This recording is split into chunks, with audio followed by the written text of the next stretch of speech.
क्या हुआ जब एक स्वामी जी बाबा के दर्शन करने के लिए आए और वो बाबा का टेस्ट लेना चाहते थे। लेकिन जब वो शिरडी आए तो वो देखकर हैरान हो गए, बाबा के पास इतनी सारी चीज़ें हैं जो भक्तों ने गिफ्ट में दी हैं।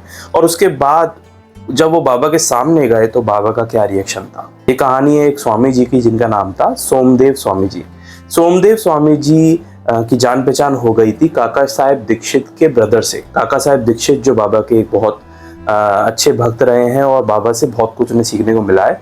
उनके भाई एक बार उत्तरकाशी में थे, जिस वजह से उनकी मुलाकात होती है सोमदेव स्वामी जी से। सोमदेव स्वामी जी और काका साहेब दीक्षित के जो भाई हैं वो अच्छी आपस में जानकारी हो जाती है। और उसके बाद सोमदेव स्वामी जी नागपुर आते हैं, काका साहेब दीक्षित के जो ब्रदर हैं उनके घर पे ठहरते हैं, उनसे बातचीत करते हैं और बातों बातों में बात निकलती है कि शिरडी में एक ऐसी शक्ति विराजमान है जिसके दर्शन आपको करने चाहिए। और जो काका साहेब दीक्षित के ब्रदर हैं वो काका साहेब दीक्षित के और साईं बाबा के और भी जो बाबा की लीलाएं हैं वो बताना शुरू करते हैं। ये लीलाओं को सुनकर जो स्वामी जी हैं वो बहुत उत्सुक हो जाते हैं और वो मन ही मन सोचते हैं कि मुझे कहीं ना कहीं जाकर देखना चाहिए कि असल में ये कोई शक्ति है भी या नहीं। वो फैसला करते हैं तुरंत शिरडी जाने का और मन ही मन वो फैसला बना लेते हैं कि अब वो बाबा का परीक्षा लेके रहेंगे।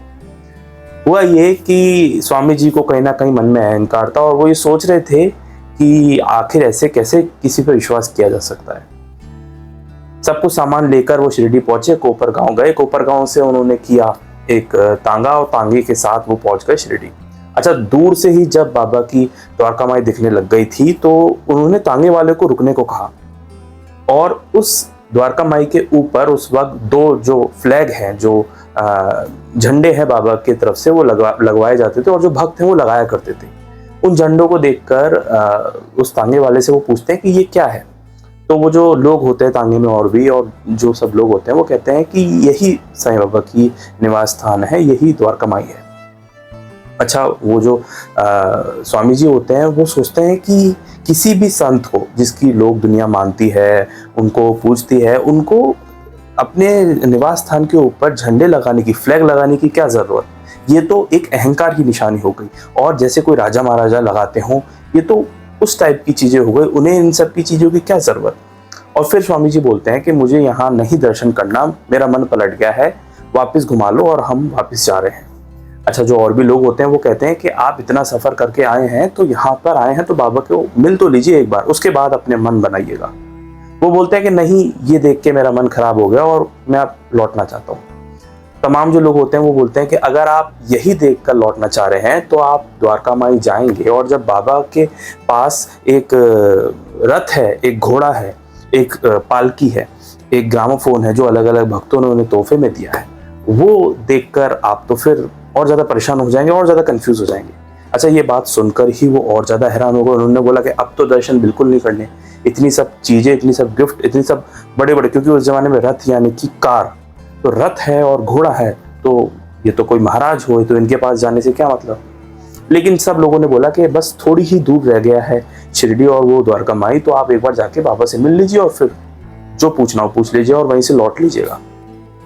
खैर, सब लोगों ने फोर्स किया तो उनको जाना पड़ा और वो जैसे ही रथ से उतरते हैं और द्वारका माई के अंदर जाते हैं, वो देखते हैं कि सामने जो है बाबा बैठे हुए थे और बाबा जिस तरह से बैठे हुए थे वो देखकर उनकी आंखों में आंसू आने लग जाते हैं।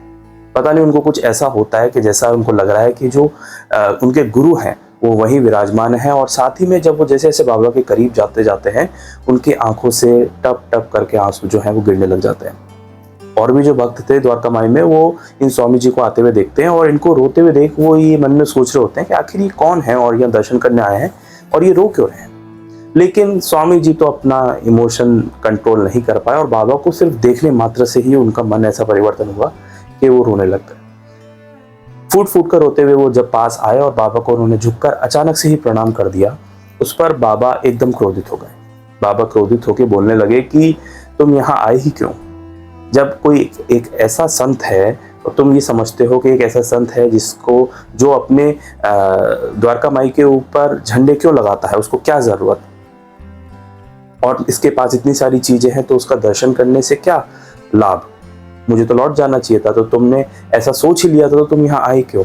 इन सब चीजों को मेरे पास रहने दो, चाहे वो झंडे हो या जो भी सामान हो, तुम यहाँ से लौट जाओ। अच्छा, ये सुनते ही जो स्वामी जी थे उनको अपनी भूल का एहसास हुआ। एहसास तो जब बाबा को देखा था जब ही हो गया था क्योंकि स्वामी जी भी योगी थे और उनको देखने से समझ में आ गया था कि ये कोई आम इंसान नहीं है जैसा कि वो पहले समझ रहे थे। लेकिन उसके बाद उनको ये एहसास हुआ कि ये तो मेरे मन और जो मेरे मन के अंदर भी बातें चल रही हैं, मन में बातचीत चल रही है, उनको भी पहचान गए। ऐसा कैसे संभव है?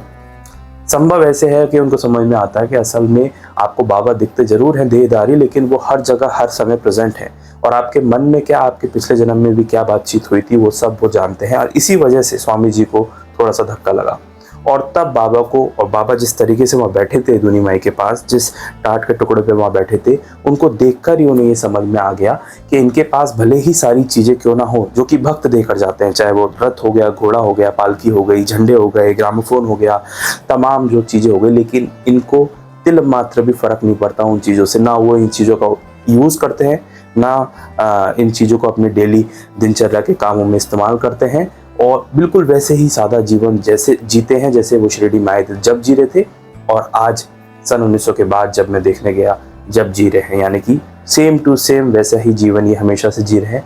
इन्हें तिल मात्र भी फर्क नहीं पड़ता और ना तिल मात्र भी चाहिए। शुरू में भी भिक्षा मांगी थी, आज भी भिक्षा मांगते हैं और कुछ भी नहीं चाहिए इनको। ये वैसे के वैसे टाट के टुकड़े पर ही बैठे हुए मिलते हैं। ये देखकर स्वामी जी को अपनी भूल पर पछतावा हुआ और उन्होंने सोचा कि किसी भी संत को या किसी भी शक्ति को जज करने से पहले एक बार उसके दर्शन जरूर करना चाहिए।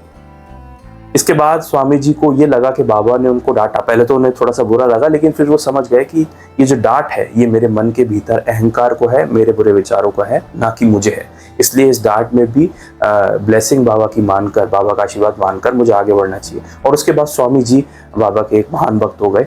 और ये कहानी से हमें समझने को मिलता है कि बहुत सारे लोग शिरडी आते थे, डाउट लेकर आते थे और बहुत सारे तरीके लेके आते थे कि हम बाबा को इस तरीके से टेस्ट करेंगे, उस तरीके से टेस्ट करेंगे।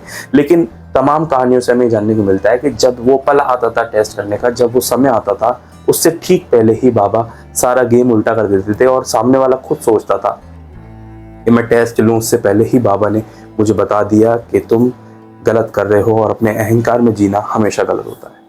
इसी तरह अगर आप बाबा से जुड़ी हुई कहानियां जानना चाहते हैं या ढेर सारी पुरानी हिस्ट्री जानना चाहते हैं जो 1918 से पहले हुई थी, उस जमाने में जानना चाहते हैं, तो इस चैनल पर ऐसी ढेर सारी वीडियोस अपलोडेड हैं। आप उनको जाकर देख सकते हैं और एक एक वीडियो को जब आप देखेंगे तो आपको जरूर कुछ ना कुछ सीखने को, जानने को मिलेगा। मिलेंगे एक नेक्स्ट वीडियो में एक नई कहानी के साथ। ओम साई राम।